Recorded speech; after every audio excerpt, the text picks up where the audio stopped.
sisita mukuri kwa Yezu urabirewe cyane. Hama sisita unsanze ngaha narinje ngaha kuri chantier yiwanje urabona iyi nzu iyi nzu ni gwanje jewe hose ni wanje. Hamariya hejuru ariho piscine iri hejuru, hamariya hejuru cyane ari kibuga c'indege. Ego prem ino chantier yose ni gwanje ndiko ndubakisha. Mukuri nakubonye uciye ngaha ncanumva mu mutimi wanje pumo kiratangura gutera pum. Tavuga ati reka ndakuvugishe gato. Urakomeye. Nesta? In minute. Okay, in minute. Oui, nakubwiye ngo zana yo makaro yose uyazane ngayi wanje. Sawa. Okay.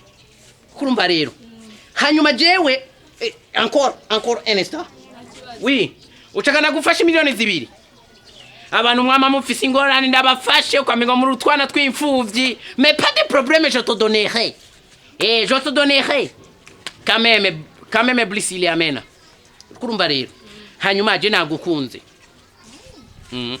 Nati nagukunze. Wallahi. Tanitwaro. Urazi usa neza. Usa ni chapati. Urazi chapati kunisa. Nawe nukusa. Hanyuma inzu yuwanje ari hejuru ari kibuga c'indege. Hanyuma hajya naho ariho piscine. Uzora woga mu nzu yuwanje urukurumva. Piscine woga haji wanje woga bien. Tu akumaka nimero kwa téléphone bébé. Numéro 62. Oui, nene. Papa aragukeneye. Kandi aravuze ngo wihute. Ndaje. Sawa. Urashobora kuduha karibu nta kibazo. Tura. Mugore kwimana ndemeye amazu arasa kujya kuntu baravuga ngo abantu barasa. Iyi nzu yiwanyu isa n'inzu meruka kubakisha. Yo birasa umengo namahasa. Oh my god. Ati ndisana gwaho. Ariko bahungu umeze gute? Kweki mutoza muravugisha ukuri ivyo mufite.